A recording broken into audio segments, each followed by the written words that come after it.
नमस्कार, देवमाजावरती स्वागत आहे. आज आपल्याबरोबर श्री सुधीर रानडे काका आहेत आणि आपली आता सिरीज चालू आहे नवनाथ आणि नाथपंथावरती. काका, मला 2 दिवसापूर्वी एक व्यक्ती भेटलेली. त्यांना असंच आमचं बोलणं चालू होतं की आता नाथपंथावरती सिरीज चालू आहे.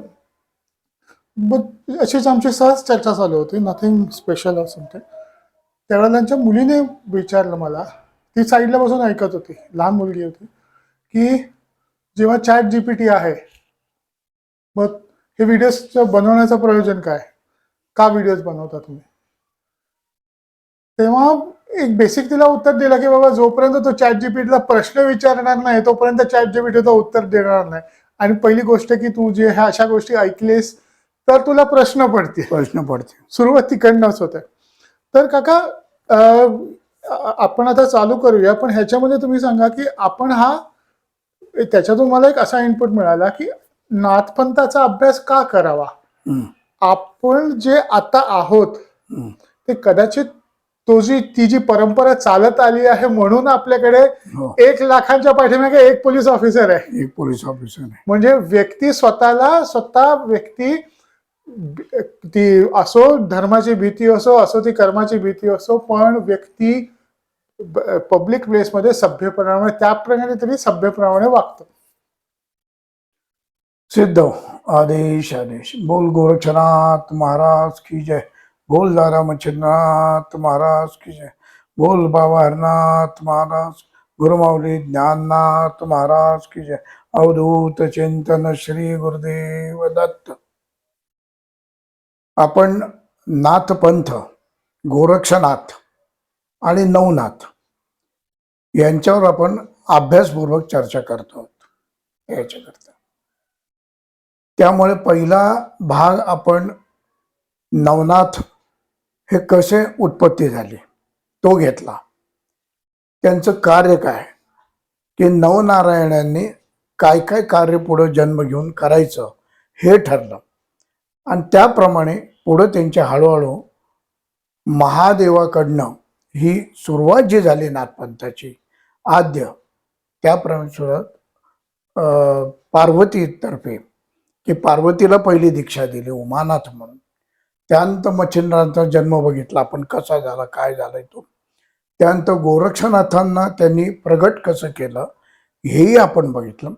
आता पुढचा अभ्यास आपल्याला करायचा की ज्याप्रमाणे मच्छिंद्रनाथांनी पुढे अभ्यास केला त्याप्रमाणे गोरक्षनाथांकडनं त्याने अभ्यास काय काय करून घेतला, काय नाही, उपासना कशी करून घेतली त्यांच्याकडनं, की कुठल्याही याला उपासना केल्याशिवाय उपयोग नाही. धारणा उपासना ही केल्याशिवाय माणसाला पुढची गोष्ट कळत नाही. एकदम कॉलेजमध्ये गेल्यावर काही कळत नाही. आपल्याला बिगारीपासून सगळा अभ्यास करत करत जावं लागतं तरच ही गोष्ट कळते. आता पहिला मुद्दा असा आहे की परवा एकाची शंका आहे की ह्या सगळ्या काल्पनिक गोष्टी आहेत का. तर त्यावर मी सांगतो की जग हे निर्माण झालंय हे कल्पनेतून निर्माण झालेलं आहे. की भगवानांना वाटलं की आता काहीतरी पृथ्वी उत्पन्न करून काहीतरी करावं पुढचा सगळा एक, त्यासाठी हे कल्पनेतून विश्व निर्माण झालेले. आणि पदोपदी आपल्याला संत, सत्पुरुष, नाथपंथीय लोक किंवा महत्वाची मंडळी हे सांगतात आपल्याला की हे जे दिसतंय, किंवा ज्या वेळेला गोरक्षनाथ प्रगट झाले आणि मच्छिंद्रनाथांबरोबर ज्या वेळेला फिरत फिरत फिरत सगळीकडं अभ्यास करत होते त्यावेळेला सुद्धा मच्छिंद्रनाथांनी गोरक्षनाथांना सांगितलं. कारण त्यांना काहीच कल्पना नाही, एकदमच ते 10-12 वर्षाचे प्रगट झालेले आहेत. त्यामुळे फिरता फिरता ते इकडे दगड दोंडे घर दार हे सगळं दिसायचं त्यांना, त्याच्यावरनं ते प्रश्न विचारायचे. त्यावेळेला मच्छिंद्रनाथांना सांगितलं की हे सगळी निर्माण आहे, हे नश्वर आहे, हे कधी ना कधी संपणार आहे, हे कल्पनेतून निर्माण झालेलं आहे. त्यामुळं कल्पना विस्तारच आहे. त्यामुळं जी आपण कथा तयार करतो, सांगतो, ह्या काल्पनिक म्हणलं तर नाहीत, परंतु त्यांच्या कल्पनेतून निर्माण गोष्टी आहेत आणि काही सत्य घटना घडलेल्या आहेत. त्यातून जगाला पुढं काहीतरी मिळावं, आणि जरी काल्पनिक असेल तरी त्यातून आपल्याला चांगल्या गोष्टी कळतात, त्यासाठी या गोष्टी निर्माण केलेल्या असतात. त्यासाठी आता धर्मनाथजी, तुमचा जो प्रश्न आहे की पंथ जाती हे त्याप्रमाणे सर्व कार्य करत असतात, जगासाठी, लोकांसाठी. सर्व जातीतली लोक, संत सत्पुरुष सर्व जातीतले करत असतात. परंतु नाथ पंथ आणि हा हिंदू धर्म हा आपला अतिशय अनादी आहे, अतिशय अनादी. यातून बाकीचे धर्म गोष्टी निर्माण झालेले आहेत. त्यामुळे हे मूळ आहे आणि हे मुळापासून उत्पन्न झालेले आहे. त्यामुळे नाथपंथ जो आहे की आदिनाथांपासून सुरुवात झालेला आहे, त्या नाथपंथाने सगळ्या जाती धर्म, सगळी लोक, गरीब श्रीमंत, सज्जन गुंड, यांना सगळ्यांना सामावून घेतलेलं आहे. कोणालाही नाथपंथांनी बाजूला टाकलेलं नाही. म्हणून आमच्या नाथपंथामध्ये हिंदी म्हण आहे, सब घर भटका और नाथ घर अटका. एकदा नाथपंथामध्ये अडकला तर तो कुठेही फिरला तरी पुन्हा तो मूळ ठिकाणी येतो. त्यामुळे ह्या पंथाने अतिशय मोठं कार्य केलेलं आहे आणि हे नुसतं भारतापुरतं नाही, हे जागतिक लेवलवर काम केलेलं आहे. पण ते पुढं काही काळानंतर जे पुढं प्रकाशित व्हायला पाहिजे होतं ते व्यवस्थित प्रकाशित लोकांपर्यंत झालेलं नाही. त्यामुळं नाथपंथामध्ये काही वाईट रीती चालल्या आहेत, त्या घुसल्यामुळे लोकांना त्याच्यावरचा विश्वास आणि त्याचं महत्त्व हे कमी झालेलं आहे. आहे धरा चालू, जशी नदी एकदा चालू झाली की कुठेतरी ती कमी होते, घाण होते, पुन्हा स्वच्छ होते, पुन्हा काही लोक भेटतात स्वच्छ करणारे, ते करतात. त्याप्रमाणे जरी आपल्याला काही वाटलं तरी संत सत्पुरुष ही मंडळी त्यांचं कार्य करून हा पंथ जो आहे हा पुढे चालू राहतो आणि चालू असतो. त्यामुळे त्या बाबतीत कुठेही शंका घ्यायची गरज नाही. पण नाथपंथांनी मूळ जे काम केलं, मच्छिंद्रनाथ आणि गोरक्षनाथ हे सतत भ्रमण करत होते आणि ते जगकार्यासाठीच जन्म घेतला होता. तर त्यासाठी भ्रमण करता करता त्यांनी काय ठरवलं की आपल्यालाही शिक्षण घ्यायचं पण लोकांनाही उद्धार करायचा. त्यासाठी पहिलं ते गेले की गावातला जो राजा असेल, मुख्य जो असेल, त्याला ताब्यात घ्यायचे. त्याला ताब्यात घेऊन त्याच्यावर संस्कार करायचे, त्याला माहिती द्यायची, इथली आवड निर्माण करायची आणि आवड निर्माण करून ह्या पंथाला त्याला लावून आपोआप त्याला ओढ लागायची. काही चमत्कारी दाखवायला लागायचे. आपोआप ओढ लागून तो पुन्हा इकडं आला की राजाला पहिली दीक्षा द्यायची आणि या नियमाप्रमाणे राजाला दीक्षा दिली की प्रजा सुधारतेच, कारण त्याचा प्रजेवर आपोआप परिणाम होतो. ज्याप्रमाणे एखादा आपण धरून चाला, कात्रज गाव आहे, कात्रज आणि तिथं जी लोक आहेत ते मोठ्या प्रमाणामध्ये तिथं दारू अड्डा म्हणा किंवा वाईट काही किंवा कुठलीही गावं चालू असतील, तर नाथपंथीय लोक अशा ठिकाणी जाऊन तिथलं सरपंच मुख्य हे असेल त्याला ताब्यात घेतात आणि त्याला ताब्यात घेऊन त्याच्यावर जर संस्कार केले आणि त्याला यातलं समजून सांगितलं काय वाईट आहे काय चांगलं आहे, या गोष्टी सांगितल्या, तर तो स्वतः सुधारतो, स्वतःचं घर पहिलं सुधारतो आणि गाव सुधारतो. ही सुरुवात घरापासून केलेली आहे. पहिली घर सुधारणा, मग गाव सुधारणा, मग शहर सुधारणा, ही नाथपंथांनी चालून गेलेली पद्धत आहे. त्याप्रमाणे आपोआप दारूपासून ह्याच्यापासून ते मुक्त झाले, तर ते गाव आज मोठ्या प्रमाणात झालेले आणि ह्या क्रिया आमच्या वडिलांनी केलेल्या आहेत. बरीच गावं त्यांनी अशी दारूमुक्त केलेली आहे. त्यामुळे त्यांचं कार्य असते. त्यामुळे हा नाथपंथ जो आहे तो अतिशय प्राचीन हा आहे आणि त्यातून संस्कार आपल्याला पूर्णपणे मिळतात. आणि आमची जी धडपड आहे सांगायची की हीच आहे की जो विस्तव खाली आहे पण त्याच्यावर राख आलेली आहे, त्यामुळे तो विस्तव जाणवत नाही.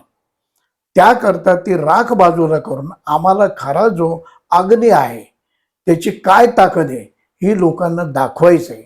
आणि हा प्रयत्न तेवढा करता आमचं चालू आहे. त्याकरता लोकांनी त्याच्यात सहभाग घ्यावं. काही जरी शंका असेल त्यांनी जरूर विचारावं, आपण सांगायला आहोत. आता पुढचं कार्य आपलं, अजून काही शंका आहे तुम्हाला? ना तेच होतं की आता नाथपंथाचा अभ्यास का करावा? हम्म. नाथपंथाचा अभ्यास करण्याची पद्धत की नाथपंथामध्ये आपलं जे शरीर पहिल्यापासून मी सांग पंचमहाभूताचं शरीर बनलेलं आहे. आणि पंचमहाभूतामध्ये शरीरामध्ये जे बाहेर बघतो, जे पिंडी ते ब्रह्मांडी किंवा ब्रह्मांडी ते पिंडी, जे बाहेर आहे ते आत आहे. ज्याप्रमाणे बाहेर वायू आहे, तेज आहे, अग्नी आहे, आप आहे, या सर्व ज्या गोष्टी आहेत त्या आपल्या शरीरात प्राण आहेत. आणि शरीरात असल्यामुळे हे शरीर निर्माण झाले तर बाहेरचा आघात सहन करण्यासाठी या योगिक प्रक्रिया कशी करावी, त्याचा अभ्यास कसा करावा आणि आपण जे शरीर उत्पन्न झाले त्याच्यात चांगल्या पद्धतीने अभ्यास करून आपण पुढच्या मार्गाला कसं जावं किंवा पुढच्या जन्माला आपली जास्त प्रगती कशी व्हावी याकरता अभ्यास हा योग प्रक्रिया नाथपंथ हा शिकवतो. की सोहम जर आपण म्हटलं तो सो कसा घ्यायचा, हम कसा घ्यायचा, मागच्या वेळी मी सांगितलं की सो हम हा काही तोंडी म्हणून उपयोगी नाही. नाथपंथांनी मच्छिंद्रनाथांनी उमेला सांगितला, गोरक्ष मच्छिंद्रनाथांनी सांगितला आणि तो पुढे आत्तापर्यंत चालत आले की वायू जेव्हा आतमध्ये जातो त्यावेळी तो सो सो सो सो आवाज करून जातो. आणि ज्यावेळी त्याचं चक्रावरचं कार्य करून परत जो येतो तो हम म्हणून येतो. आता सो हम याचा अर्थ काय? सो म्हणजे तो मी, तो मी, तो मी. आणि हम म्हणजे तो मी आत्मा आहे, मूळ आत्मा आहे. तर त्या आत्म्याला ओळखण्यासाठी काय करायला पाहिजे ही क्रिया ही नाथपंथ शिकवतो. त्यामुळे नाथपंथाच्या अभ्यासाला अतिशय महत्व आहे. आणि तो दोन्ही पद्धती आहे, योग प्रक्रियेने पण आहे आणि भक्ती मार्गाने पण आहे. की ज्याला योग शक्य नाही त्याला भक्तीने जायचं असेल तर त्याला नामजप देतात. ज्याला योगिक प्रक्रिया जाते त्याला योगिक प्रक्रिया देतात, परंतु ती त्याची कॅपॅसिटी बघून देतात. कारण योग मार्ग जर म्हणला तर हा थोडक्यात बोलायचं माकडाचा मार्ग आहे. की माकड जसं एका झाडावरून दुसऱ्या झाडावर जी उडी मारतं ते कुठल्या जोरावर मारतं? शेपटीच्या आधारावर मारतं, शेपटीच्या बॅलन्सवर मारतं. पण जर त्याची उडी चुकली तर तो खाली पडून जाऊ शकतो. तसा हा योग मार्ग आहे. हा योग मार्ग करता करता तुमची चक्र, जर गुरु तुमचा माहितगार नसेल आणि तुम्ही जर अर्धवट जे काम केलं तर त्याच्यावरनं विपरीत परिणाम आपल्या शरीरावर होतात. कारण ती चक्र भेदत जाण्याचा जो प्रकार आहे त्याच्या योगिक प्रक्रिया आहे आणि त्या प्रक्रिया पूर्णपणे माहिती असल्याशिवाय ही गोष्ट गुरुनी शिष्यांना देऊ नये आणि शिष्यांनी ती हटून घेऊ नये. कारण त्याचे वाईट प्रकार आत्ता सुद्धा बरेच मला फोन येतात, त्याच्यात मी बघितलेले आहेत. आणि ते जर एकदा झाले तर ते बरे होणारे नाहीत. कारण त्याला उतारा देणारे तितक्या आधी करायचे हे गुरु मिळत नाहीत. त्याकरता पहिला आम्ही सुद्धा म्हणतो की तू संसार करणार आहेस का अध्यात्म करणार आहेस, एक पहिलं काहीतरी ठेव. दोन्ही दगडावर पाऊल ठेवू नको. बहुतेक दोन्ही दगडावरतीच पाऊल ठेवून जायला बघतात. आणि त्यामुळं ते घसरतात. काही दिवसांनी विचारतात की आम्ही एवढं ध्यान करतो मग आमचं मन शांत का होत नाही, आम्ही एवढी पोथी वाचतो मग आम्हाला त्याचा उपयोग फल का मिळत नाही, आम्ही एवढा लाखोवारी कोटीवारी जप करतो मग त्याचा आनंद का आम्हाला मिळत नाही. बरोबर. हे बरेच प्रश्न लोकांना पडतात. परंतु याचं कारण काय की धड तुम्ही योग मार्गही स्वीकारत नाही आणि जर भक्ती मार्गही स्वीकारत नाही. तुम्हाला कोणतरी सांगतं की नाही हा योग प्रक्रिया करा तुम्हाला त्याचा आनंद मिळेल. अहो लग्न कर म्हणणारे बरेच आहेत पण त्यातली दुखणी काय आहेत पुढं ही पडल्यानंतर कळतात. त्याप्रमाणे योग मार्गातली दुखणी जी आहे ती तुम्ही त्याच्यात शिरलात की काय काय गोष्टी आहेत हे कळतं.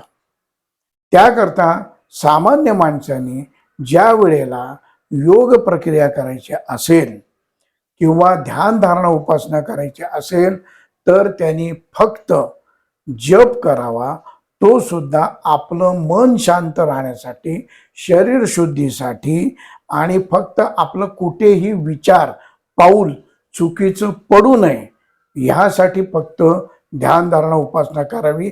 त्याचा उपयोग हा जसं मिठाप्रमाणे करावा.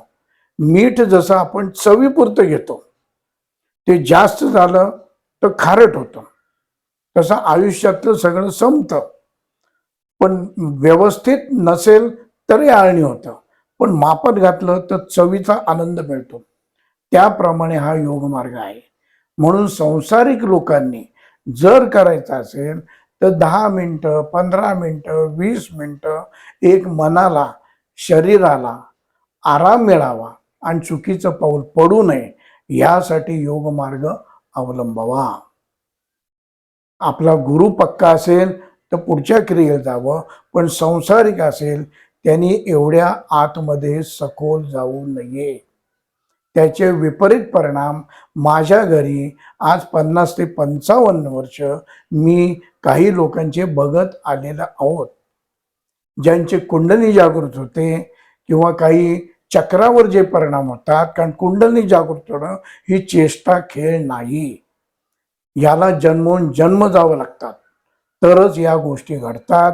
नाही तर पैशावर किंवा तुमच्या काही विचित्र गोष्टीवर या जागृत होत नाहीत. तुमची हाडं काडं सगळी मोकळे होतात, स्वच्छ होतात. तुम्ही नवनाथ ग्रंथ वाचलेले आहेत, त्याच्यामध्ये प्रत्येक नाथाच्या परीक्षा घेतलेल्या आहेत आणि परीक्षा देऊन मग त्यांना दीक्षा दिलेल्या आहेत. आला झाला ना 1 एकर जमीन दिली की याला त्याला असं नाहीये. त्यांनी ताऊन आणि अजून सुद्धा नाथपंथामध्ये दीक्षा ज्या दिल्या देतात त्या उगच आला आणि पैशाकडे पाहून किंवा त्याच्या प्रॉपर्टीकडे पाहून देत नाहीत. त्याची परीक्षा जबरदस्त घेतात आणि मगच त्याला दीक्षेला पात्र ठरवतात, त्याशिवाय देत नाहीत. त्यामुळे लोकांनी सुद्धा योग मार्ग स्वीकारताना हा सगळ्याचा विचार करावा. त्यापेक्षा संत सत्पुरुषांनी भक्ती मार्ग दिलाय आपल्याला, तो अतिशय व्यवस्थित आहे की संसार करून आपण त्या शेंड्यापर्यंत झाडाच्या जाऊ शकतो. तो जसा माकडाचा मार्ग मी सांगितला तसा खारीचा मार्ग आहे. खार तुम्ही बघितली किती गरीब प्राणी आहे, पण खार काय करतो, तिला शेंड्यावर जायचं, तिची इच्छा असते की शेंड्यावर पोचायचं. म्हणून ती कुठं उडी मारते का, आपली कॅपॅसिटी तिला माहिती असते काय ती. त्यामुळे ती जमिनीवरनं मुळावर जाते, मुळावरनं खोडावर जाते, खोडावरनं हळूहळू फांदीवर जाते, फांदीवरनं हळूहळू ती टोकाला पोचते. तिला वेळ लागतो, पण तो टोकावर जाऊन तो सभोवताचा आनंद जो आहे तो ती जरूर भेटते.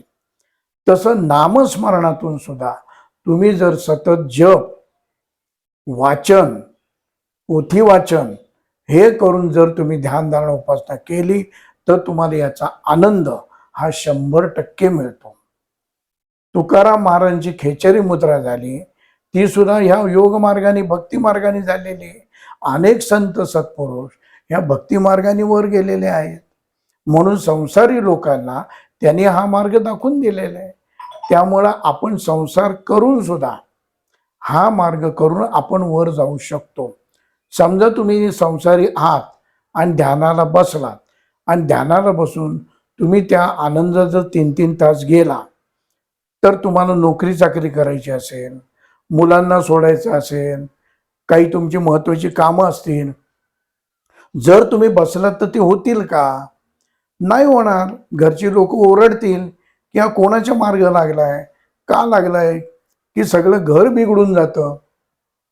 म्हणून आपल्याला संसार करायचा असेल तर ह्या गोष्टी दोन्ही सम्य राहायला पाहिजे.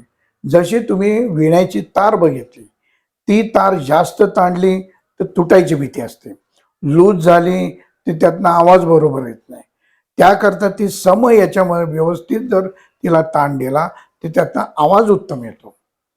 तसा आपल्या सुद्धा संसारामध्ये जर तुम्ही अध्यात्म व्यवस्थित केलं तर घरच्या लोकांना त्याचा त्रास होत नाही, राग होत नाही, तुमचा द्वेष उत्पन्न होत नाही आणि तुमचा आनंद आहे हा तुम्हाला त्या तारेप्रमाणे त्याचा आनंद घेता येतो. आणि हाच अभ्यास नाथपंथ शिकवतो, माऊलीने शिकवलेला आहे. काका, कारण कसं माहितीये, इकडे ह्याच असतो की जोपर्यंत आपण तो बॅलन्स ठेवत नाही ना, तर सगळ्या गडबडतात. बरोबर. मला असे पण केसेस माहिती आहे की नवऱ्याने मी नोकरी बाहेर घराच्या बाहेर पडायचा, पण नोकरीला जायचंच नाही. नाही, मग तिने त्या आई आणखीन बायकोने मिळून तर बिचारा गुरुला झोपळून काढला. आता त्या मिस्टेक नवऱ्याची आहे. काय गरज आहे का हो? काय चूक त्या गुरुची? हो. यांनी मागितलं त्यांनी दिलं. काका परंतु आपण बरं काका जे आपण मी म्हणतो की अधिकार पाहून उपदेश करावा, हो. तसं करू नये. माझ्या इथं सुद्धा 2 घटना अशा घडलेल्या आहेत की तू आता संसार केलाय ना, त्याला पहिलं विचारलं तू संसार का अध्यात्म? आता डळमळीत धोरण, मानसिकता डळमळीत, फिट कुठला विचार नाही. नाही म्हणला अध्यात्मात. बरं बाबा कर. आता ध्यान धारण्याला बसायचं, उपासनेला बसायचा. आणि मग काय मूड आला, लग्न केलं. आता लग्न केलं तर त्याची इच्छा होती बायकोनी सुद्धा आपल्याबरोबर ध्यान धारण्याला बसावं. आणि अहो कसं आहे, तिला तिची आवड वेगळी आहे, हिची आवड तुमची वेगळी आहे. ती कशी बसेल तुला ध्यानाला? आणि हा 3-3, 4-4 तर ध्यानाला. शेवटी ते म्हणले बाळा तू ध्यान करत बस, मी आपली दुसरीकडे जाते. सोडून गेले त्याला निघून. मग म्हणलं बघा, मग काय चूक काय? तुम्ही काय धरलंय, काय ठरवलंय याच्याप्रमाणे तुम्ही करा. बरं एवढं करून त्याला म्हणलं बाबा मग आता काय करा तुझा विचार, पण धड संसारही सोडवे ना आणि धड अध्यात्ममध्ये तू जाईना. शेवटी त्याला म्हणलं तुझी इच्छा आहे ना, दुसरं लग्न कर, फक्त ती नीट सांभाळ.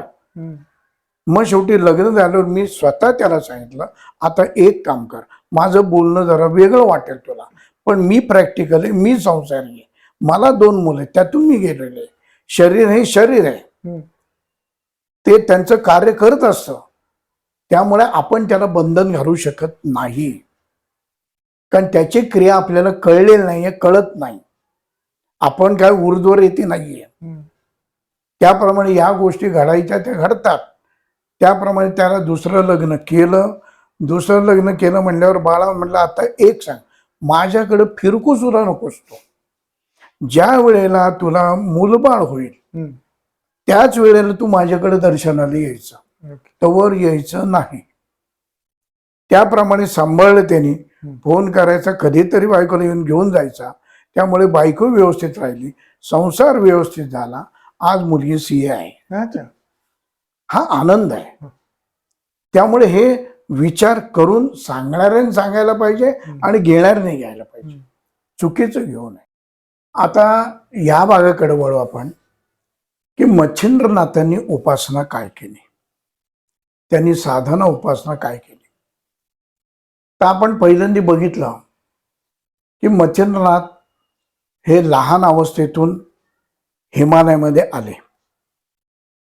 बद्रीनाथला, आता बद्रीनाथ हे नारायणाचं मुख्य ठिकाण आहे, केदारवरनं बद्रीकडं.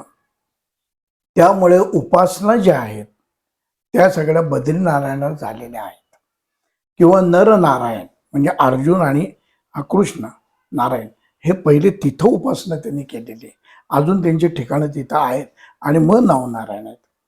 त्याप्रमाणे प्रत्येक नाथपंथीय उपासकाला साधनेशिवाय कुठेही पुढं मार्ग नाही. त्याप्रमाणे मच्छिंद्रनाथजी हे फिरत फिरत आले.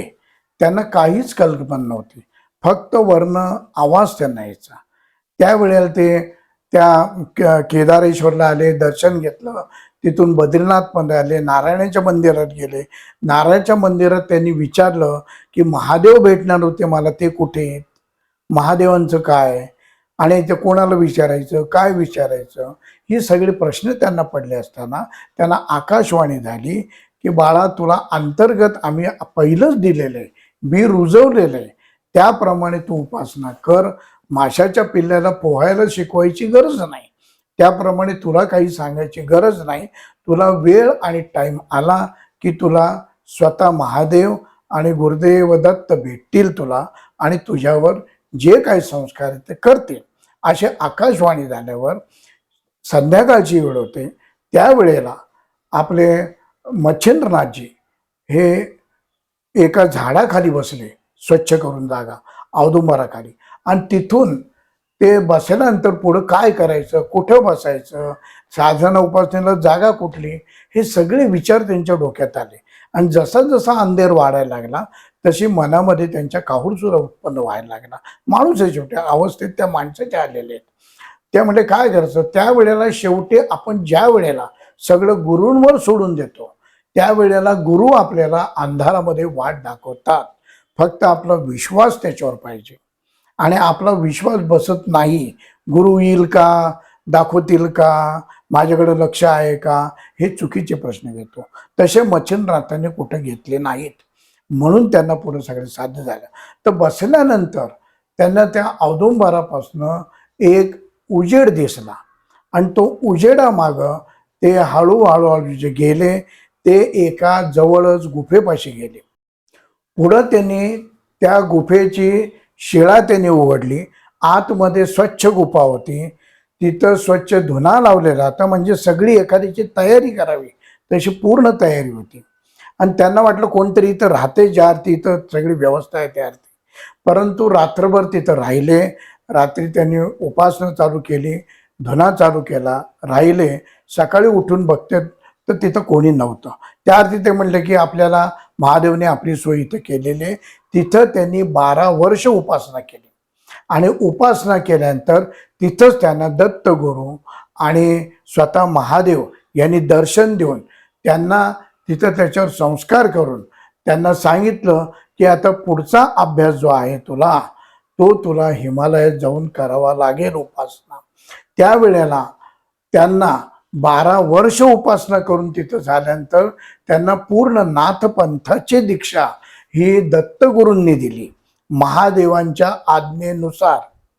की त्यांना पहिली कुंडलकाना दर्शनी दीक्षा दिली, त्यांना झोळी दिली, कंथा दिला, नंतर तुमचं त्रिशूळ दिलं, डमरू दिलं, चिमटा दिला, कमंडलू दिलं.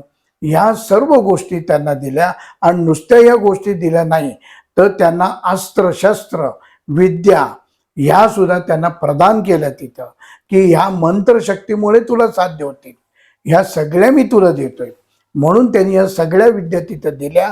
आणि त्यांना सांगितलं की आता न राहता पुढच्या कार्यासाठी तू हिमालयात जायचं आणि तिथून खाली उतरायचं. त्याप्रमाणे पुढं भ्रमण करत करत करत ते हिमालयात गेले. हिमालयात महादेवांचं दर्शन घेऊन त्यांनी काही उपासना तिथं करून ते महादेव त्यांना म्हणले की तुला जो जन्म दिलाय तो पुढच्या कार्यासाठी दिलाय, त्यासाठी आता तू खाली जा. असं भ्रमण करत करत करत ते मार्गी सगळीकडे फिरत ते पूर्ण महाराष्ट्रात आले. आणि महाराष्ट्रात बघितलं आपण की त्यावेळेला त्यांनी गोरक्षनाथ यांना विभूती दिली होती प्रगटनासाठी. ती गोष्ट सगळी आपण मागं घेतलेली आहे, मी पुन्हा ती करत नाही. परंतु ती झाल्यानंतर सुद्धा त्यांना वाटलं की आपण अजून उपासना आपली केली पाहिजे, आपण काहीतरी कवित्व केलं पाहिजे, हे मच्छिंद्रनाथांना वाटायला लागलं. म्हणून त्यावेळेला त्यांना आज्ञा झाली की गुरुदत्तांना आणि महादेवांना विचारलं. ते म्हणले ही क्रिया तुला सप्तशृंगी गडावर होईल, कारण आईसाहेबांचं दर्शन तिथं जे उभं आहे तेच तुला पुढचं कवित्व आणि पुढचा मार्ग सांगतील. त्याप्रमाणे भ्रमण करत करत ते नाशिक तीरे आले की जिथं रामचंद्र सुद्धा पाय लावलेला आहे, त्यांचा पदस्पर्श अशा ठिकाणी ते आले. आणि तिथून संबंध गोदावरी स्नान करून तिथली सगळी दर्शनं घेऊन ते सप्तशृंगी गडावर चढून रडकोंडी घाटातनं आले.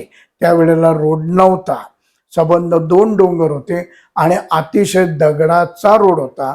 आम्ही स्वतः सुद्धा जायचो तेव्हा सुद्धा अक्षरशः रडकुंडीला यायचो आम्ही. असे 3 डोंगर पास करून जायला लागायचं. आणि निसर्गरम्य ठिकाण आहे. तिथं आईसाहेबांनी आपली स्थापना केलेली आहे. ज्या वेळेला महिषासुराचा वध त्यांनी केला त्यावेळी तो वध तिथं केला आणि वध करून त्या तिथंच स्थायिक झालेल्या आहेत. भव्य मूर्ती आहे. मूर्ती 18 हाताची आहे, सर्व नाथपंथी आयुध त्यांच्या हातामध्ये आहेत. भरदार शरीर, डोळे मोठे, पूर्ण बघितल्याबरोबर अतिशय उत्साह निर्माण होईल अशी आईसाहेबांची मूर्ती आहे. त्यांचं मुख जे ते डाव्या याला भेट आणि समोर मार्कंडेय पर्वत आहे. मार्कंडेय जे ऋषी होऊन गेले त्यांनी तिथं उपासना केली, तिथं पर्वत आहे. त्या ठिकाणी आईसाहेबांच्या दर्शनाला मच्छिंद्रनाथ पहिल्यांदा गेले आणि मच्छिंद्रनाथांनी हे सर्व रूप पाहून अतिशय त्यांना आनंद झाला. आणि आता हे कोण सांगणार म्हणून त्याने आईसाहेबांनाच प्रार्थना केली की आई, पुढचा माझा काय मार्ग आहे, मला कवित्व करायचंय, तर हा मार्ग तू मला पुढं सांग आणि पुढच्या ज्या विद्या आहेत त्या कशा कशा ग्रहण करायच्या हे आई तू मला दाखव. मग त्यांनी तिथं 7 दिवसाचं अनुष्ठान केलं, धुना लावून अनुष्ठान केलं. अनुष्ठान केल्यानंतर 7व्या दिवशी स्वतः आईसाहेब त्यांच्या समोर प्रगट झाल्या आणि प्रगट होऊन त्यांना विचारलं की बाळा, तुझी इच्छा काय, तुला काय पाहिजे. तर ते म्हणले की माझे गुरु, आपल्याला कल्पनाच आहे, आपले पिता शिव यांनी मला आणि दत्तगुरु यांनी मला इकडं आपल्याकडं पाठवलेलं आहे, तर पुढचा अभ्यास मला सांग. तर मला लोक जागृती करता आणि लोकांच्या ह्याच्या करता काही संभाव्य विद्याचा अभ्यास मला करायचा आहे आणि कवित्व करायचं आहे, काही अस्त्रशस्त्र घ्यायचं, त्यासाठी तू मला मदत कर, मला दाखव आणि तुझी शक्ती, तुझी ताकद ही मला आशीर्वाद माझ्या पाठीचा होता. तेव्हा आईसाहेबांनी स्वतः त्यांना हाताशी धरून समोर जो पर्वत आहे मार्तंड पर्वत, की जिथं मार्कंडेयापासून ऋषींनी केली, तिथं गुहा आहे. त्या गुहेच्या तिथं एक नागवृक्ष आहे आणि ती आईसाहेबांनी सांग की या नागवृक्षावर हा तू प्रसन्न केला तर याच्यावर सर्व शक्ती 64 योगिनी या वृक्षावर लिप्त स्वरूपात आहेत, आत्ता तुला त्या दिसणार नाहीत. तर तू इथं अनुष्ठान कर, त्यांना प्रसन्न करून घे आणि मग तुला ते. म्हणून आईसाहेबांनी त्यांना दाखवलं. त्या नागवृक्षाला नमस्कार करून आईसाहेबांनी त्यांना सुद्धा सांगितलं 64 योगिनींना त्यांच्या, की शेवटी अधिकारी झाला तरी त्याला आपल्या हाताखालच्या पिऊनला हे काहीतरी मान द्यावा लागतो, त्याशिवाय ती कामं करत नाही. त्याप्रमाणे 64 योगिनी हा त्यांच्या अधीन होत्या, तरी सुद्धा त्या विनम्रपणे त्यांनी सांगितलं की हा माझा जो मुलगा आहे ह्याला तुम्ही मदत करा. मग हे झाल्यानंतर तो वृक्ष सोन्याचा झाला आणि सुवर्ण पिंपळावर त्या सर्व ज्या 64 योगिनी आहे त्या 64 योगिनी उत्पन्न झाल्या. त्या उत्पन्न झाल्यावर मच्छिंद्राकडे बघत होत्या त्या, परंतु काही बोलत नव्हत्या, काही सांगत नव्हत्या. मग त्यावेळेला त्याने आईला विचारलं की आई, या माझ्याशी बघतेत पण माझ्याशी बोलत नाहीये, मग यांच्याकडनं मला कसं मिळणार. त्यावेळेला आईसाहेब म्हणल्या की ह्यासाठी तुला इथं अनुष्ठान करून तुला प्रसन्न करून घ्यावं लागेल आणि प्रसन्न करून मग त्या साध्य. तेव्हा त्यांनी तिथं थांबून 64 विद्या ज्या आहेत, 64 योगिनी त्यांना साध्य करून घेतलं आणि साध्य करून त्यांचा उपयोग हा पुढच्या कार्यासाठी करून घेतला. 64 योगिनी केल्या आम्हाला साथ. आमच्या इथं मंत्र आहे, त्याच्यामध्ये आहे भैरव जाप आहे, विभूती मंत्र आहे, त्याच्यात या सर्व गोष्टी आहेत. मग त्यातून हे प्रसन्न केल्यानंतर आईसाहेबांकडे गेले. आईसाहेबांना सांगितलं की शांभवी विद्येचं मला आता हे केलं. आता शांभवी विद्या म्हणजे काय, तर शाबरी विद्या हा त्याचा अपभ्रंश झालेला आहे, पण शांभवी ही देवी आहे, तिला प्रसन्न करून घेतलं आणि तिच्याकडनं संबंध, शस्त्र, अस्त्र किंवा मंत्रविद्या, तंत्रविद्या, गूढविद्या ह्या सगळ्या तिच्याकडनं त्यांनी आत्मसात करून घेतल्या शांभविद्या आणि त्याच्यावर मोठं लिखाण करून शाबरी कवच तयार केलं. हे शाबरी कवच, शाबरी उपासना हे अजून सुद्धा लोक करतात. मग त्याच्यामध्ये काही वाईट मार्ग आहेत, काही चांगलं मार्ग आहेत. जसं चांगलं वाईट दोन्ही गोष्ट आपण देतो, डावा हात आणि उजवा दोन्ही आपल्याला आहेत, त्याप्रमाणे चांगलं वाईट दोन्ही द्यावं लागतं, त्याप्रमाणे केलं. आणि पुढं म्हणले आई आता मी काय करू. त्यावेळी ते म्हणले की तू आता इथून त्र्यंबकेश्वरला जा. त्र्यंबकेश्वरला अंजनी पर्वत आहे, त्या अंजनी पर्वतावर उपासना कर. ती मारुतीरायांचं ठिकाण तिथं आहे, तिथून तिला शक्ती उत्पन्न होईल, ताकद उत्पन्न होईल. तिथं जाऊन तो अभ्यास कर. काका, वणीला गेल्यावरती तर तो समोर डोंगर दिसतो, हो, पण तिकडे समोर डोंगरावरती जातात का? जातात जातात. मध्ये घड आहे. आपण शीतखड्याला गेलो की शीतखड्याच्या तिथनं समोर तो डोंगर दिसतो, घड आहे. परंतु त्या घडीतनं ज्यांना पूर्ण माहिती आहे त्या घडीतनंच त्या पायवाटेतनं जाऊ शकतं.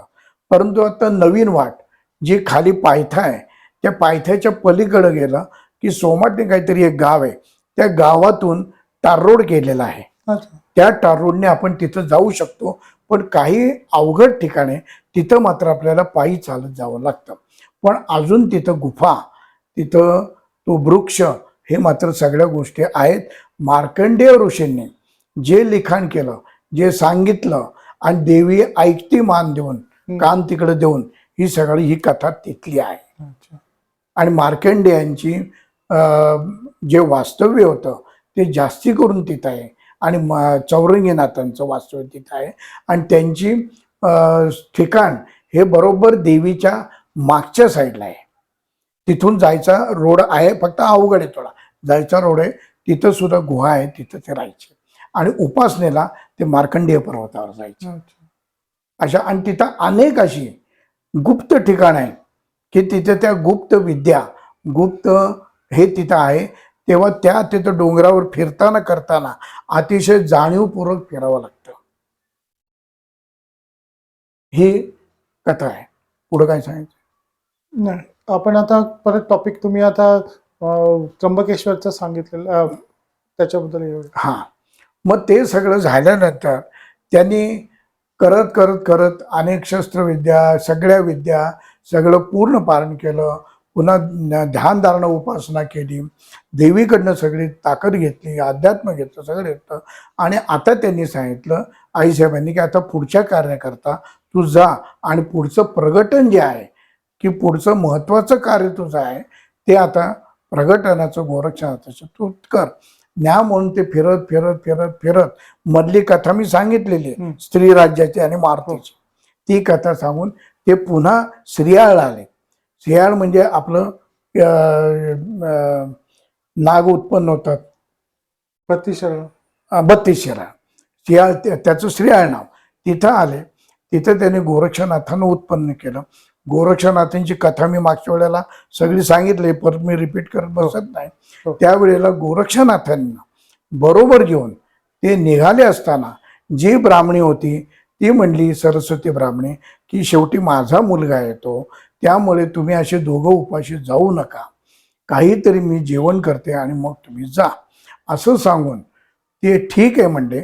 म्हणून त्यांनी तिथं व्यवस्थित जेवण केलं. सागर संगीत आईने जेवायला घातला आणि तार्थांनी तिला आशीर्वाद दिले की संतती तुझ्या घरामध्ये होईल. आणि गोरक्षनाथांनी तिला सांगितलं की पुढच्या जन्मात मी तुला पूर्णपणे नाथपंथाची दीक्षा देईन, कारण मी तुझा मुलगा आहे, काही झालं तरी, त्यामुळे मी विसरणार नाही, तुझी माझी गाठ होणार.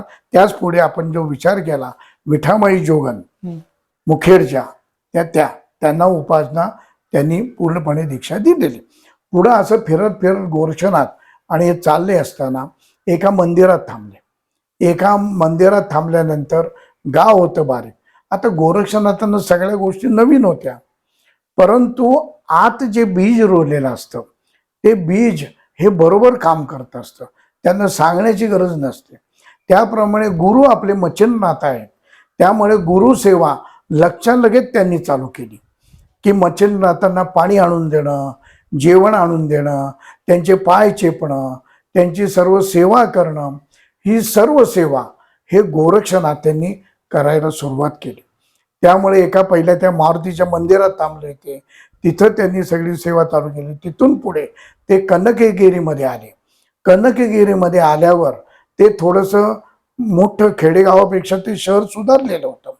आणि शहर सुधारलेलं असताना एका मंदिरामध्ये ज्या वेळेला गोरक्ष मच्छिंद्र बसले, त्यावेळेला गोरक्ष मच्छिंद्र संवाद चालू झाला की गोरक्षनाथ म्हणले की मला पुढची आध्यात्मिक वाटचाल काय करणार तुम्ही, काय देणार आहे, की माझी पुढची इच्छा आहे, तर माझे गुरु तुम्ही आहात, तर तुम्ही मला काय पुढचा मार्ग देणार. तर त्यावेळेला मच्छिंद्राजी शांतपणे डोळे मिटून होते आणि मनात हसले आणि मनात ते म्हणले की ह्याचंच गुरुत्व मी स्वीकारतोय, कारण तो कोणाचा अवतार होता, विष्णूचा अवतार होता. त्यामुळे ह्याचंच मी गुरुत्व स्वीकारणं, तर मी आता ह्याचं काय हो. पण बाह्य याच्याप्रमाणे गुरु शिष्य आहेतच. म्हणून तर मागच्या वेळेला मी म्हटलं कौन खडा कौन खडा, गोरख आणि मच्छिंद्र खडा, कौन खडा कौन खडा, मच्छिंद्र के गोरख खडा. हे मागच्या वेळेला त्याच्याकरताच मी सांगितलं. काका याच्यामध्ये ना जेव्हा मी हे तुम्ही जे सांगताना तेव्हा मी ते सिरियलचा संदर्भ बघतो. सिरियल मध्ये महादेव आणखीन गोरक्षनाथ हे एकाच व्यक्तीने प्ले केलेले, बाकीचे सगळ्यांना दाढ्या होत्या, हे एकच विदाउट दाढी होते. तो शूटिंगचा कंपल्शन होता की हे चरित्रामध्ये या गोष्टींमध्ये आहे काय? आता मोठं झाल्यानंतर 18 वय 16 वयाच्या पुढं ही दाढी फुटते. परंतु बारीक वयामध्ये हे दोघेही जरी गुरु शिष्य असले, हे तयारीचे असले, तरी त्यांचं वय काही जास्त नव्हतं. गोरक्षनाथ तर बारीकच होते, 8-10-12 वर्षाचे, त्यामुळे त्यांना दाढी नसणारच. त्याचप्रमाणे मच्छिंद्रनाथ जे होते ते थोडेसे मोठे झाले, म्हणजे नुसते त्या वयात यायला लागले होते, त्यामुळे त्यांनाही तितक्या प्रमाणात काही नव्हते. पण दाढी आणि हे दाखवणं जो प्रकार आहे तो काही वेळेला चित्रातला किंवा त्या मालिकेतला सुद्धा भाग आहे. आता जसं शंकर महाराजांचा एकच फोटो प्रकाशित आहे दाढीचा, पण तो कधी आहे, तो एकच फोटो ग्राह्य झालाय. पण त्या वेळेला त्यांनी सूर्य उपासना 41 दिवस सूर्याकडे बघून केली, त्यावेळेला दाढी करत नव्हते, काही करत, त्यावेळी ती दाढीवाली तो फोटो आहे. नंतर इतर वेळेला शंकर महाराज कधीही दाढी जटा अशा वागवत नव्हते, चकाचक असायचे. राणीमान सुद्धा बघितलं चकाचक, त्याप्रमाणे नाथ सुद्धा सगळे तसेच होते. आणि त्यावेळेला काही दुकानं नव्हती, त्यावेळेला काय त्यांच्या, आणि मुख्य मी काय सांगितलं की दाढी नाही तोपर्यंत ठीक आहे, पण दाढी जटा हे लोक का वाढवायचे, की हे एक तर जंगलात राहायचे, उपासना करायचे.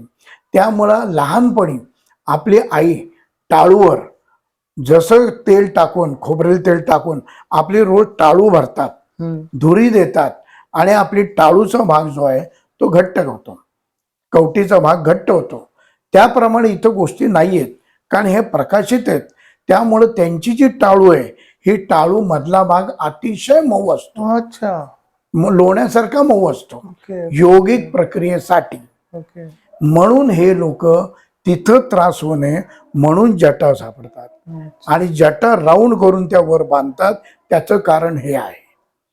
किंवा दाढी जी वाढवतात ती तेवढं करतात की ज्या वेळेला ध्यानधारणा उपासना करता त्यावेळेला या निसर्गातल्या ज्या शक्ती आहेत त्या त्यांना साध्य करून घ्यायच्या असतात. ते साध्य करण्याकरता जटा दाढी या अँटेनाचं काम करतात. म्हणून आपण सुद्धा पारायण करत असताना दाढी कटिंग करत नाही उपासना करताना, ते तर कारण तेच आहे. आणि त्याकरता लोक हे दाढी आणि जटा हे वाढवायचे आणि त्यांचे जो टाळूचा भाग आहे तो अतिशय बिलबिलीत मऊ असायचा. हे मी कशावरनं सांगतो तर आमची आई जी होती ती आई आमची सांगायची की कधीतरी आम्ही आंघोळ ज्या वेळेला घालायचो आमच्या योगी हरिनाथजींना, त्यावेळेला लहान मुलाची टाळू लागते तशी त्यांची टाळू इथं लागायची. आणि त्याकरता म्हणायचे बाई गरम पाणी जास्त तिथं घालू नकोस. त्याकरता ते जटा बिटा सगळे ते बांधायचे तेवढ्या करता. ही गोष्ट प्रॅक्टिकली पाहिलेली आहे. म्हणून मी 100% सांगतो ते की ह्या गोष्टी घडलेल्या, म्हणून त्या जटा मजा म्हणून नाही वाढवत त्या. काय छोटस आणखीन असं होतं की कधीही तुम्ही नाथपंथाचं बघितलं तिकडे धुनी असतेच. हो, आता एक तर ती धुनी असते आहे, ठीक आहे, ही प्रथा चालत आलेली आहे, त्याचं काहीतरी रिझन असेल, पण त्याचबरोबर लोक त्याच्या पुड्या बनवतात आणि घरी घेऊन जातात. मग त्या अशा, कारण हे हवनाची ती राख नाहीये, ती धुनीची राख आहे. मग ह्या दोघांमध्ये काय फरक असतो? बरोबर आहे. आता नाथपंथामध्ये धुनाला अतिशय महत्व आहे, की नाथपंथाचा नियम आहे की जिथं पीर, म्हणजे मुस्लिम भाषेत पीर म्हणतात, मधला मुस्लिम काळ होता म्हणून, पण महंत आपण म्हणतो, जिथं मठाधिपती असतात नाथपंथाचे दीक्षित, तिथं त्यांना नियम आहे की त्या मठामध्ये रोठ, ज्योत, धुना, पाणी ह्या गोष्टी लागतातच. कारण याचे महत्व आहे की धुना हे अग्नितत्व आहे, की आपली जी सुरुवात आपण बघितली, तो सूर्य उगवला की आपलं अग्नितत्व वर आलं की आपली सुरुवात होते. आणि अग्नितत्वात सुरू ती उष्णता मिळाल्याशिवाय आपलं शरीर सुद्धा चालू होत नाही. म्हणून बारक्याने बघितलं की तुम्ही लवकर जी उठणारी मंडळी आहेत, पहाटे फिरणारी मंडळी आहेत, त्यांना जो वायू मिळतो तो वायू अतिशय शुद्ध मिळतो, किंवा उगवता सूर्य त्यांना बघायला मिळतो, त्यातून ताकद मिळते, अग्नितत्वाची मिळते. म्हणून ते बारकाईने लोक बघितलं ते रोगिक नसतात. रोग हा शक्यतो त्यांना शिवत नाही, ताजेतवाने असतात, कधी पाहिलं तरी फ्रेश असतात ते, कारण ती ताकद त्यांच्यात असते. तसेच तुम्ही नॉर्मल पाहिलं तर आता नोकरीमुळे मान्य करतो मी रात्र पाळ्या दिवस पाळ्या असताना, कारण आपण निसर्गाच्या विरुद्ध दिशेने मागतो या सध्याच्या कलियुगामध्ये. त्याप्रमाणे बघितलं तर जास्त करून जी 10, 11, 9 अशी उठणारी जी मंडळी, त्यांच्या शरीरामध्ये नेहमी पित्तकर प्रकृती वाढलेली असते, आणि पित्त वाढलं तर ते सर्व शरीरावर परिणाम करतं, आणि सर्व परिणाम शरीर करून तुमच्या पचन क्रियेपासून सर्व बिघडवतं आणि जडत्व येतं, त्याच्यामुळे जडत्व येतं. काय म्हणतात त्याला, अंगामध्ये त्राण राहत नाही. हे सगळ्या क्रिया घडतात या उशिरा घडतात. म्हणून आपले साधू, ऋषी, मुनी, जुनी लोक ही पहाटे उठायची, 4 वाजता, 4 वाजता उठायची, नदीत आंघोळ करायची. कारण का नदीत आंघोळ का करायची, तर जमिनीतली जी उष्णता आहे ती पाण्यामध्ये शिरते, आणि पाण्यामध्ये शिरल्यामुळे सकाळी तुम्ही जर बघितलं तर नदी काय किंवा ओढा काय याचं पाणी हे कोंबट असतं, आणि त्या कोंबट पाण्यामुळं शरीराला काही त्रास होत नाही. म्हणून ऋषी मुनी हे पहाटे आंघोळ करायचे, किंवा जुनी मंडळी आपली नदीवर जाऊन लवकर आंघोळ करून यायची, आणि त्यातून एक उत्साह आणि हा निर्माण होतो. हे काका एक टिप लोकांना सांगतो की हा असा प्रश्न लोकांना पडलाच असेल की सगळीकडे बर्फ जमतोय, पण नळाला असं युरोप आणि इकडे US मध्ये नळाला गरम पाणी, नळाला नॉर्मल पाणी का येतं? काय जमिनीच्या खालून जो पाईप झाला असतो ना, तिकडे फ्रीज नाही होत. फ्रीज होतं ते फक्त वरच्या अर्धा इंच जमीन, पण बाकी तसं, कारण जमिनीत उष्णता आहे, हो. शेवटी ते आईचं उदर आहे, त्यातनं निर्मिती सगळी झालेली आहे, त्यामुळे त्याला महत्व आहे. त्यामुळे ह्या अग्नितत्वाकरता पहिल्यांदी आमच्या ऋषीमुनींनी किंवा नाथपंथांनी धुना हा मुख्य ठेवलाय, आणि ते जंगलात राहायची, त्यामुळे धुना चालू केला की आतमध्ये कुठली श्वापद येत नाही, किंवा वाईट वासना असतील त्या तिथनं निघून जातात, त्या जवळ थांबत नाहीत. म्हणून हे धुनाचं महत्व आहे. म्हणून धुनामध्ये सुद्धा धुना काही आमची रम तत्व से धुना चले, आकाश चले चप, हा आमचा मंत्र आहे. तो मंत्र म्हणून आम्ही धुना चेतन करतो, आणि सूर्य गायत्री म्हणून धुना चेतन करतो, कारण शेवटी सूर्यापासून निर्माण झालेले आहे, म्हणून सगळे आहे, म्हणून त्याला महत्व आहे. म्हणून ते 11 नावं घेऊन आणि आमचा मंत्र म्हणून आम्ही धुना चेतन करतो, म्हणून धुनाला महत्व आहे. म्हणून प्रत्येक ठिकाणी त्या प्रथेप्रमाणे जिथं आश्रम तिथं धुना, म्हणून धुनाला महत्व आहे.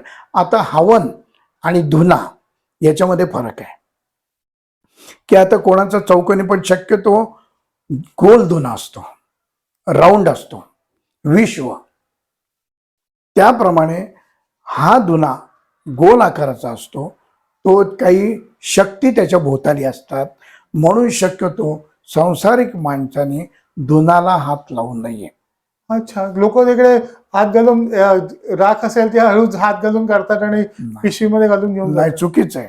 त्याकरता साईडला भांड्यामध्ये राख काढून ठेवलेली असते ओके. धुनातली, की त्यातली तुम्ही घ्या आणि तुम्ही काय घरी असेल ते म्हणा, परंतु धुनामध्ये कोणी हात लावायचा नाही. आमच्या इथं आम्ही बोर्ड लिहिला होता, कृपा करून धुनापाशी कोणी जाऊ नये आणि हात लावू नये. कारण दोन गोष्टी, म्हणजे तिथं शक्ती असतात, तिथं देवता असतात, आणि दुसरं म्हणजे अग्नी असतो. उद्या तिथं चटका बसला तर त्याकरता धुना तर लावण्या, आणि तो अखंड चालू असतो. अखंड. म्हणून बऱ्याच ठिकाणी तुम्ही बघितलात तर अखंड धुना आहे, की तिथं एक जागरूकता असते, शुद्धता असते, म्हणून तो धुना अखंड चालू असतो.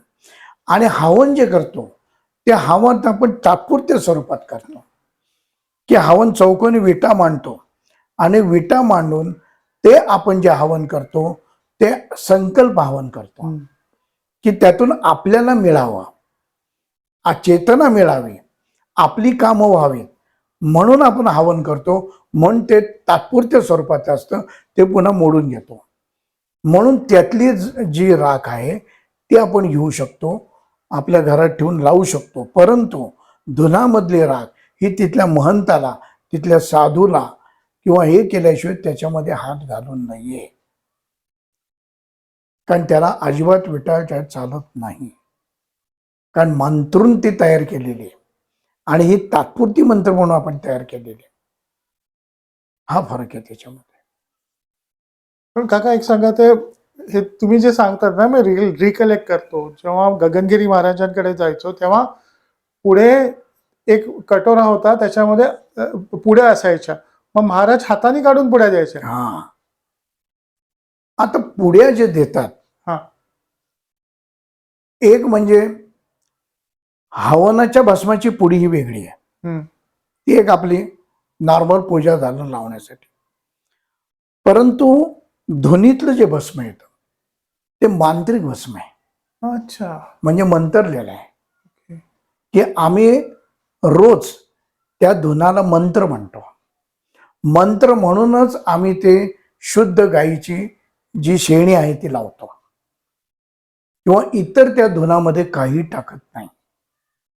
ज्या काही द्रव्य वस्तू ज्या ठरलेल्या आहेत, प्रत्येक हवनाची आणि याची पद्धत वेगळी वेगळी आहे, की कुठली हवनं काय करतो, तसं धुनाला नाहीये. धुना हे रोज आम्हाला मंत्र म्हणावा लागतो. मंत्र नुसता म्हणून नाही तर 12 वाजता आम्हाला त्या अग्नीला हा प्रसाद द्यावा लागतो. अच्छा. की हवं तो अग्निदेव आहे, त्या अग्निदेवाला आम्हाला रोजचा नैवेद्य दाखवावा लागतो. तो मंत्र म्हणून नैवेद्य दाखवून आम्ही हविषांना ते तिचं देतो, आणि ते त्या शक्तीला पोचतं.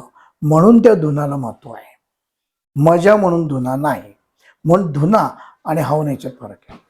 आता हे खरं काका, हे तुम्ही जे कॉशन्स सांगितले ना, एक एक एक एक एक एक त्या पाळत नाहीत आपण. नाही, रेग्युलर लोक ज्यांना काय माहिती नाही, गेले तिकडे हात घातला, काढलं, तिकडे आतमध्ये कुठे त्यांची जागा, गुरुची जागा असेल, तिकडे जाऊन हात लावायचा.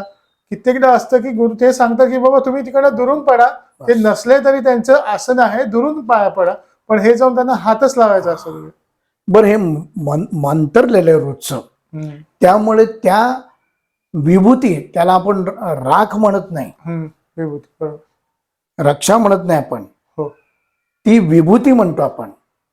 कारण का, तर त्या संत सत्पुरुषांनी, महंतांनी ते स्वतः चार्ज आहेत, त्यांनी उपासना केलेली आहे, मंत्रयुक्त त्यांनी तो धुना चेतन केलेला आहे, आणि त्यातली राख त्या आपल्या हाताने, म्हणजे विभूती आपल्या हाताने देतात. त्यावेळेला त्या विभूतीमध्ये ताकद उत्पन्न होते. त्याच्याकडं आपण राख म्हणून बघायची नाही, ती भांडी घासायची राख नाही, तर ही मंत्रलेली मांत्रिक विभूती आहे, आणि ती तुमचं कार्य करते, तुमच्या कुठच्या अडचणी दूर करते. म्हणून कमंडलूतलं पाणी, धुनीतली विभूती रक्षण करेल जीवाचं, हा त्यांनी मंत्र दिलेला आहे, की ती विभूती हे तुमचं रक्षण करेल. याचं एक तुम्हाला वाटेल थोडंसं मी बाजूला जातो, नाही, मीच विषय बाजूला आणले. परंतु ताकद कशी आहे, की आमच्या इथं धुना आहे आज इतके वर्ष, वडील आम्ही चेतना करतो, त्याला रोजचं अन्न दाखवतो आणि त्याप्रमाणे करतो. तर बरीचशी मंडळी आमच्याकडे येतात. अशाच एक बाई आल्या होत्या, शाळेच्या प्राध्यापिका होत्या त्या, आपटे प्रशालेच्या. आणि दादा असताना त्या यायच्या, त्यांची प्रश्नोत्तरं सोडून जायच्या. काही काय चालायचं, म्हणजे कधीतरी मी असायचो, कधीतरी नसायचो. त्याप्रमाणे त्या दरवेळेला येऊन जायच्या, अजूनही काही येतात त्या. आणि महाराजांनी म्हणजे आमच्या वडिलांनी देह ठेवला. देह ठेवल्यानंतर त्याही तिथं होत्या, आल्या होत्या. आता देह तर काय आमच्या वडिलांनी सांगून करून ठेवला, त्यामुळे काही प्रश्नच येत नाही. म्हणजे ते आहेतच, आम्ही त्याची आम्हाला अनुभूती येते प्रत्यक्ष. त्याप्रमाणे ते मला म्हणले की आता आमच्या आत्तापर्यंत प्रश्न सुटले, परंतु पुढं आता काय. म्हणलं ते शरीर गेलं, व्यक्ती गेली म्हणून तुम्ही बघू नका. उलट ते शरीरामध्ये बंधन होतं त्यांना, आणि आत्ता मुक्त होऊन त्यांची ताकद ही 100 पटीने वाढलेली आहे. त्यामुळे त्यांचं कार्य जे आहे ते ताकदीने चालणार आहे आता. त्यामुळे त्याची काळजी तुम्ही करू नका. त्यांच्या तिथं यायचं, त्यांनी शैलीशृंगी ताकद आणि स्वतःचा श्वास हा इथं ठेवलेला आहे, तो कार्य करेल म्हणून सांगितलं. त्याप्रमाणे तुम्ही काळजी करू नका. त्या गोष्टी सगळ्या तुमच्या काही अडचणी आल्या तरी सांगायचं ते निघते. त्याप्रमाणे काही दिवस उलटून गेले. उलटून गेल्यानंतर त्यांचे मिस्टर आजारी पडले. आजारी पडले, त्यांना हॉस्पिटलला ॲडमिट केलं. हॉस्पिटलला ॲडमिट केलं तर त्यांना त्या सर्जन जे होते त्यांनी सांगितलं की यांच्या हार्टला गाठ मागं आलेली आहे, आणि ती गाठ जी आहे हार्टची मागची साईडची, ती पूर्ण अशी चिकटलेली आहे, आणि ती गाठ न राहता ती अशी चिपटून मोकळी झालेली आहे. आणि एक नळी जी आहे ती हार्टला चिकटलेली आहे. तर त्याचं ऑपरेशन करावं लागेल, आणि अतिशय हे ऑपरेशन जीवावरचं आहे. तर त्या ऑपरेशन करा म्हणल्या, हरकत नाही म्हणल्या. ऑपरेशन ॲडमिट झाले, ऑपरेशनला सुरुवात झाली. जवळजवळ 4.5 ते 5 तास ऑपरेशन झालं. आणि सर्जन जे होते त्यांनी त्या बाईंना येऊन बाहेर सांगितलं, आणि त्यांचे इतर नातेवाईक, की आम्ही ऑपरेशन थांबवतोय, कारण ती हार्टला चिकटलेली पूर्ण सपाट झालेली गाठ आहे. ती जर काढायला गेलं तर हार्ट फाटेल आणि जातील. त्यामुळे आम्ही ऑपरेशन थांबवतोय, तर सगळ्या लोकांना तुम्ही बोलवून घ्या असं सांगितलं. त्या बाई दुःखी झाल्या की काय आपण करतो सवरतो, आपोआप माणूस आहे. मग त्यांचे जे भाऊ भाऊजय आणि त्या रिक्षेने आमच्या इथं आल्या. आता मी त्रयोदशीला आळंदीला गेलो होतो, आमच्या सुनबाई घरामध्ये होत्या, आणि त्या रडायला लागल्या. सांगितलं असं असं झालं, काय आता ऑपरेशन चालू आहे तरी जायला. सुनबाईंनी सांगितलं की आमच्या वडिला सासऱ्यांच्या फोटो पुढे जा, दारांच्या तिथं ज्ञानदाजींच्या, आणि विभूती घ्या, त्यांना सांगा काय झालंय ते, त्यांची शैलीशृंगी सांगा, कारण त्यांनी सांगितलं ती मोबाईलप्रमाणे कार्य करेल. तर ज्या गोष्टी घडायच्या असतील त्या घडणार, परंतु काहीतरी तुम्हाला मार्ग मिळेल. तुम्ही त्यांना सांगा आणि दर्शन घेऊन जा. सासरे आले की मी सांगते असं घेऊन त्या विभूती घेतली, त्यांच्या तिथं फोटोला पाया लावली, अक्षरशः गळ्यात पडून रडल्या त्या फोटोच्या, आणि निघाल्या. निघाल्यावर गेल्या तिथं हॉस्पिटलला गेल्या. त्यांनी डॉक्टरना सांगितलं की असं असं माझं जे ठिकाण आहे की मी दैवत त्यांना मानते, माझे गुरु, त्या आत्ता नसले तरी त्यांची ताकद आहे, तर तिथून मी आणलेले, तुम्ही लावता का. त्यावेळेला सर्जन म्हटलं की काही हरकत नाही हो, शेवटी आमच्या हातात सुद्धा काही नाही आहे. शेवटी हे वरची जी शक्ती आहे तिच्या हातात आहे, आम्ही फक्त कार्य करणारे आहोत. तर आमचा सुद्धा देवावर पूर्ण विश्वास आहे. पण 95% ही केस अशी. मग ते झाल्यानंतर आत विभूती नेली, त्यांनी लावली. विभूती माध्यम की विभूतीला किती महत्व आहे. मग त्यानंतर ते ऑपरेशन पुढं 1.5 तास चाललं. 1.5 तास चालून ते बाहेर येऊन त्यांनी सर्जनने सांगितलं की तुमच्या मागं गुरुची शक्ती आहे, ताकद आहे, आणि तुमचं कुंकू बळकट आहे का माहीत नाही. अशी 20 लाखात एखादी गोष्ट घडते की आपोआप आवाळूसारखी ती गाठ पूर्ण मिळून बाजूला आली. जी नाडी होती ती नाडी बाजूला झाली, आणि हार्टचं ऑपरेशन व्यवस्थित झालेलं आहे. त्यामुळे तुम्ही आता काळजी करू नका. संध्याकाळी 7:30 वाजता तिची भाऊ भाऊजय ती हसत पेढे घेऊन महाराजांच्या पुढे की महाराज आहेत, मला अजून वाचवलंय आणि विभूतीत ताकद आहे ते मला जाणवलं आज म्हणले.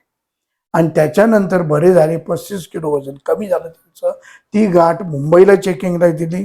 त्यांनी सांगितलं की समूळ कॅन्सर निघालेला आहे, केमोची गरज नाही. आत्ता येतात ग्रस्त दोघं नवरा बायको गुरुवारी, ठणठणीत आहेत, काही झालेलं नाही. आत्ता पुन्हा ऑपरेशन झालं हार्टचं, ते सुद्धा ओके झालं. इतका विश्वास त्यांचा आपल्या गुरुवर आणि याच्यावर आहे. गुरु निभावून नेतात. शेवटी जी गोष्ट घडायची ती घडणार आहे. पण त्या विभूतीचं काय महत्व आहे हे मला त्याच्यावरून सांगायचं होतं. काका, आता एक थोडासा गमतीशीर प्रश्न आहे की जे आपण जाऊन इकडनं कुठल्या मठातून विभूती आणली, काय काय जण होर्डिंग करतात, म्हणजे तुम्हाला एकाची गरज आहे, तुम्ही एक घ्या, 10 उचलून घेऊन आण. मग आता घरी आल्यानंतर प्रश्न पडतो की उरलेल्या 9चं करू काय, आणि ते किती दिवस ठेवायचं, असं पण असतं की किती दिवस ठेवायचं. याच्याबद्दल थोडंसं सांगा, मग आपण will be back to track. चालेल. आता तिथली गोष्ट संपत नाही, ती कायम आहे. पण माणसाचा स्वभाव आदर्शी आहे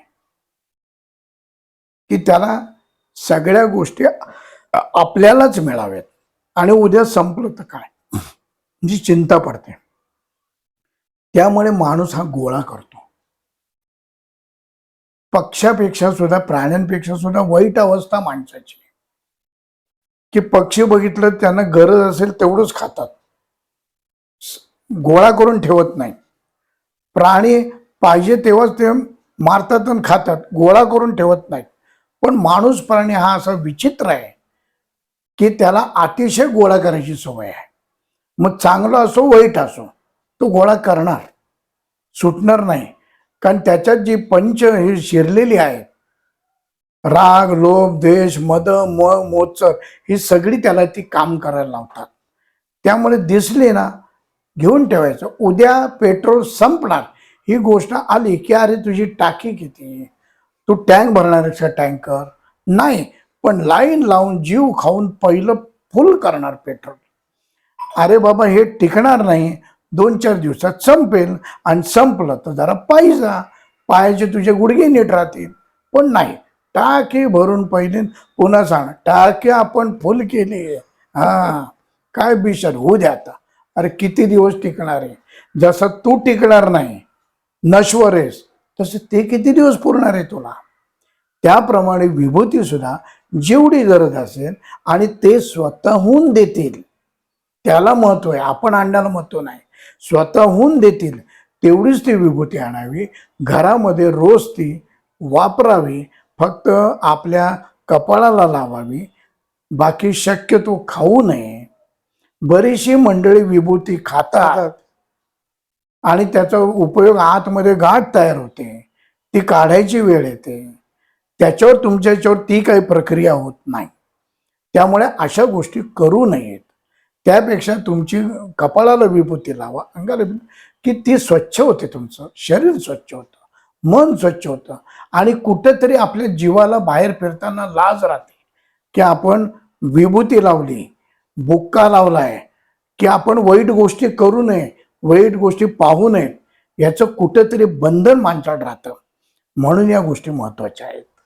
विभूती तर आणावी, आणि जास्त वाटली तर इकडं ते आता उकिरड्यावर टाकल्यावर त्याचं काय झालं हे तुम्ही नवनाथामध्ये बघितलेलं आहे की त्या बाईला भोगावं लागलं. ते त्याप्रमाणे आपण जर अशी कुठेही विभूती टाकून दिली तर उपयोग नाही, त्याचा त्रास आपल्याला होतो.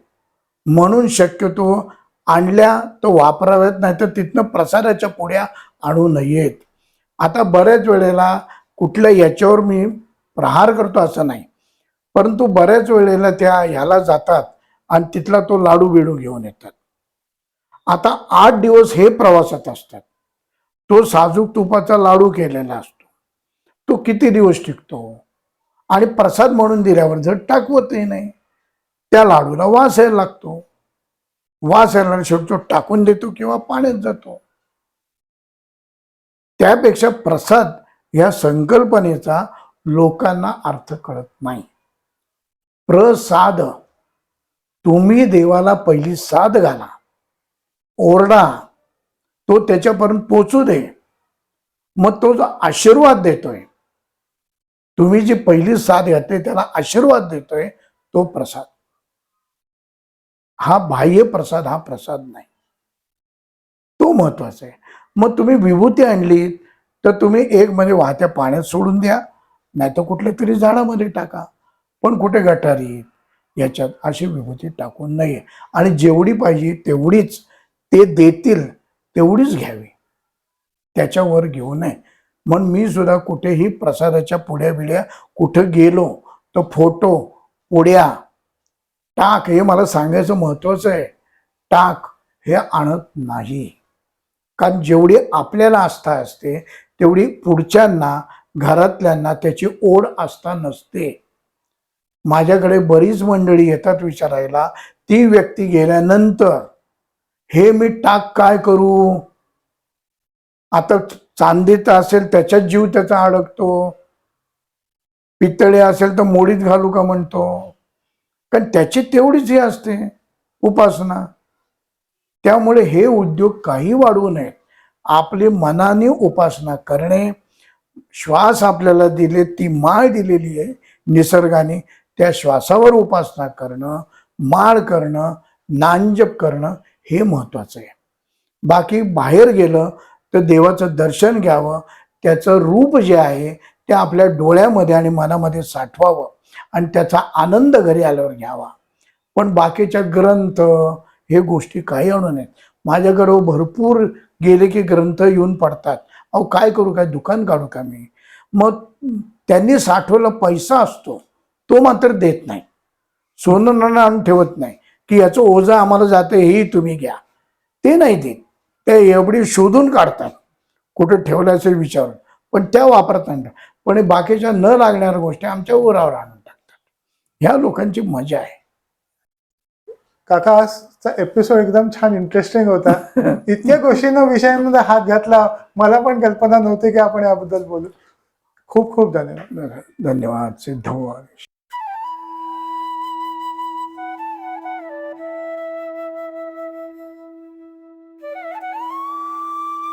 अध्यात्मावर अशीच माहिती मिळवण्यासाठी देव माझा चॅनलला सबस्क्राईब करा.